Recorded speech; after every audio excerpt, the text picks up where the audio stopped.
Volvo Sidecar Restoration. Tayo ngayon, dahil wala tayong trabaho. Ito ang ating project upang tayo ay magkapera. Alright guys, simulan na natin. Yan, mga bulok-bulok yan. Mga sinira. Sisirain natin, aayusin. Nakita niyo mo yan, mga crap na yan. Sino ko yung gumawa ng sidecar na to? Ang dali-daling event. Kinating-kating pa.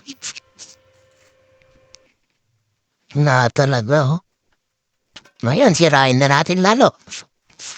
At ating papalitan ng mga bagong bakal. Nakakaya naman sa pagbibintahan na natin nito. Kung ito ay wala sa ayos. Wala na nga sa oras, wala pa sa ayos. Parang binalatan ng sirkulo pugantes. Oh. Kung gawin ng konti, tapos habis mo na.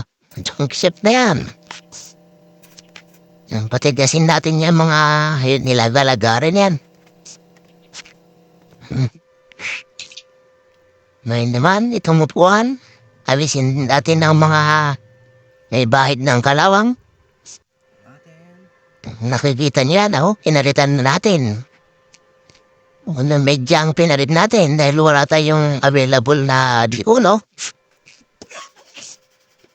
Ito namang set wheel na balakalawang din. Parang nalabog sa baha. Papakintabin natin yan. Gamit ang ating rotary. Ganyan lang yan, oh. Simple. Ang galing ng mga balakalawang na yan. Oh. As easy as that. Talsik lahat. TV na naman. Dahil maalikabok, walang face mask. Yan.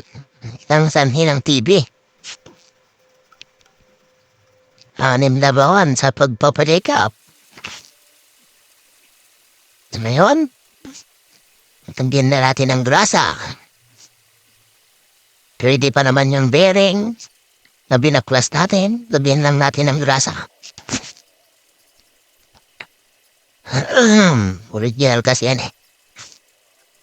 Koyo. Oh, pop-pop mo lang ng konti, no? Oh. Tapos na. Tapos ngayon, lagyan na natin ng kabitan ng bubong. Nalis natin yung mga bulok. Ayan, pinturado na. Parang brand new. Yung windshield na lang. Adi naman, inalaalambre nilang ganyan. Vadismaya. Tapon din. Palitan natin ng bago. Pero dahil butas-butas na, hindi na natin gugumahan yan. I-rebits na lang natin. Ito namang carrier na to. Sino na ibang gumawa nito?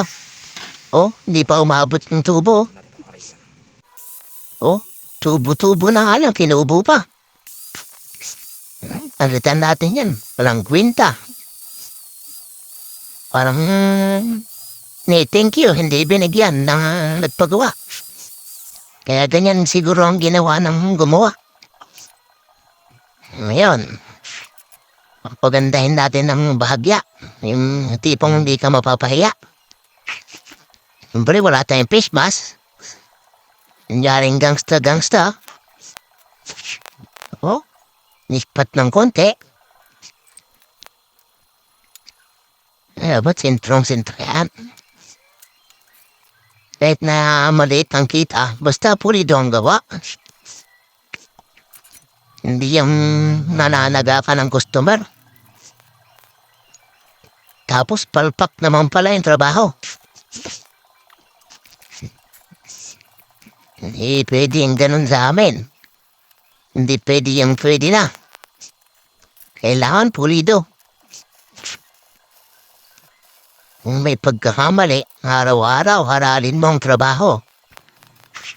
Para humusay ka ng humusay. Kung nasanay ka sa pwede na, hindi ka gagaling. Nalalaman mo, hindi mo may improve. Yan o, pulwil ng kunti. Tapos, grinder mamaya, linisan. Mukhang kaaya-aya naman sa ating mamimili ng ating sidecar na nire-restore natin. Ating padaan lang para hindi masyadong rumupok ang bakal. Bahala na si painter dyan. Ano? Ngayon, nayari na natin. Yan na, binubutas pa lang natin. Para lumusot ang tornilyo. Hindi naman po nabutas yung mismong chassis na yun. Yun lang pinaka palaban niya. Papatigasin lang yan, konti. Kung nga po pala ang mga binaklas natin, hindi po yan nabawasan ng tornilyo. Hindi rin po sumobra. Wala rin nabasag dyan na tornilyuhan. Mukhang brand new daw. Wow! Amazing! Ito po si Eugene, ang ating partner. Royal po pala ito, na Rusi. Siyempre, pinag-weldingan natin. Pinturahan na rin natin, pati yung mga kalakalawang sa chassis. Well, kakabit na natin tong kalabitan. Hingi naman. Yan, luwangan ng konti. Sibang swak na swak ang tubo. Tipong parang ginawa ng professional kahit hindi naman ganon ka-professional.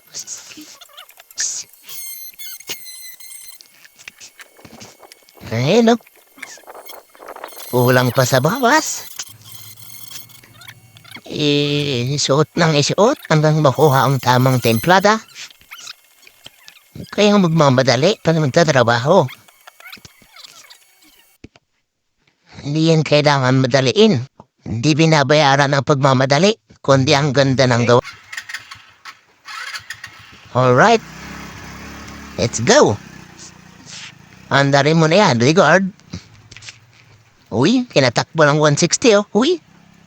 Huwag paparampahin niyang papali pa rin sa akyatan. Uy, nag-slow down. Paalam. Tapos na.